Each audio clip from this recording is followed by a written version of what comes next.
بسم اللہ الرحمن الرحیم الحمد للہ والصلاة والسلام علی رسول اللہ وبعد۔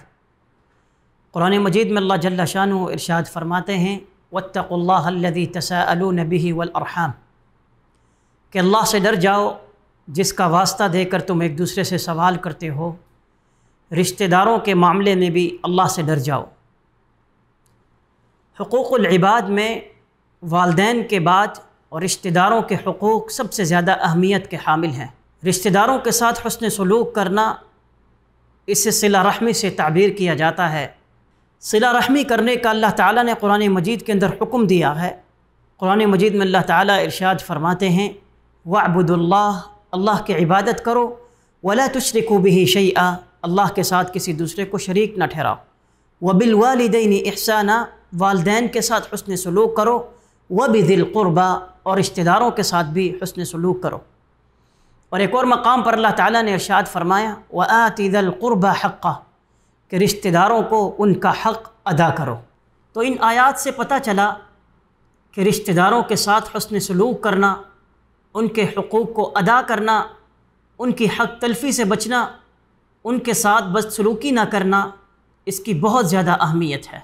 قرآن مجید میں اللہ تعالیٰ نے عقل مندوں کی کچھ صفات کو بیان کیا، تو ان میں سے ایک صفت یہ بھی ذکر کی کہ وَالَّذِينَ يَصِلُونَ مَا أَمَرَ اللَّهُ بِهِ أَن يُوصَلَ، کہ وہ لوگ جن چیزوں کو اللہ تعالیٰ نے جوڑنے کا حکم دیا ہے ان کو جوڑتے ہیں، یعنی رشتہ داریوں کو قائم کرتے ہیں، صلہ رحمی کرتے ہیں، آپس میں ایک دوسرے سے تعلقات کو مضبوط بناتے ہیں، رشتہ داروں کے ساتھ اچھے تعلقات استوار کرتے ہیں، اچھے تعلقات قائم کرتے ہیں۔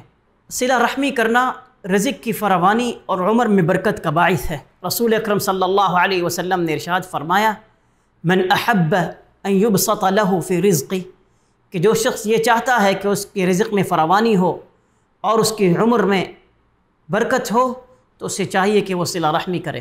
اسی طرح ایک اور مقام پر اللہ کے رسول صلی اللہ علیہ وسلم نے صلہ رحمی کو ایمان کی نشانی قرار دیا ہے۔ آپ صلی اللہ علیہ وسلم نے ارشاد فرمایا من کان یؤمن باللہ والیوم الآخر فلیصل رحمہ، تم میں سے جو شخص اللہ پر اور یوم آخرت پر ایمان لاتا ہے تو اسے چاہیے کہ وہ صلہ رحمی کرے۔ رشتہ داروں کے ساتھ نیکی کرنے پر دوہرا اجر ہے۔ رسول اکرم صلی اللہ علیہ وسلم نے ارشاد فرمایا کہ مسکین پر صدقہ کرنا صرف صدقہ ہے، یعنی اسے صرف صدقے کا اجر دیا جائے گا، لیکن جب انسان اپنے کسی رشتہ دار پر صدقہ کرتا ہے تو اسے دوہرا اجر دیا جاتا ہے، ایک صدقے کا اجر اور دوسرا صلہ رحمی کا اجر۔ اسی طرح ایک اور مقام پر اللہ کے رسول صلی اللہ علیہ وسلم نے صلہ رحمی کی تعریف بیان کرتے ہوئے ارشاد فرمایا کہ صلہ رحمی یہ نہیں ہے کہ آپ اپنے رشتہ داروں کے ساتھ تعلقات اس لیے قائم کریں کہ وہ آپ کے ساتھ تعلقات قائم کر رہے ہیں، بلکہ صلہ رحمی یہ ہے کہ آدمی اس وقت رشتہ داروں کے ساتھ تعلقات قائم کرے جب اس کے تعلقات ٹوٹ رہے ہوں۔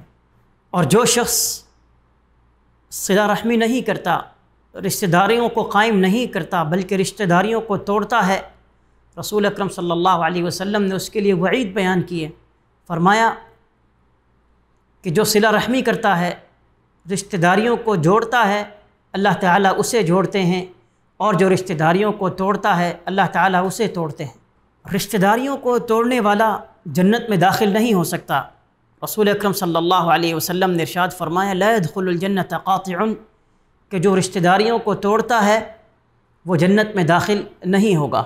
اور قطع رحمی کرنا، رشتہ داریوں کو توڑنا اللہ کو ناپسندیدہ عمل ہے، تو لہذا رشتہ داروں کے ساتھ خوشگوار تعلقات قائم کرنا، ان کے ساتھ حسن سلوک کرنا، ان پر خرچ کرنا، یہ دین اسلام کے اندر مطلوب ہے۔ اور اسی طرح رشتہ داروں کے ساتھ بدسلوکی کرنا اور قطع تعلقی کرنا، قطع رحمی کرنا، اس سے اسلام منع کرتا ہے۔ ہمیں چاہیے کہ ہم ان رشتہ داریوں کو قائم کریں۔ یہ رمضان کا مہینہ ہمیں صلہ رحمی کا درس دیتا ہے، جہاں ہم اللہ کی عبادت کرتے ہیں، اللہ کے حقوق کو ادا کرتے ہیں، اس کے ساتھ ساتھ ہمیں چاہیے کہ ہم حقوق العباد کے اندر اپنے والدین کے ساتھ ساتھ رشتہ داروں کے حقوق کو بھی ادا کریں۔ اللہ سے دعا ہے کہ اللہ تعالی ہمیں صلہ رحمی کی اہمیت کو جان کر اور اس صلہ رحمی کو قائم کرنے کی توفیق عطا فرمائے۔ وآخر دعوانا ان الحمد للہ رب العالمین۔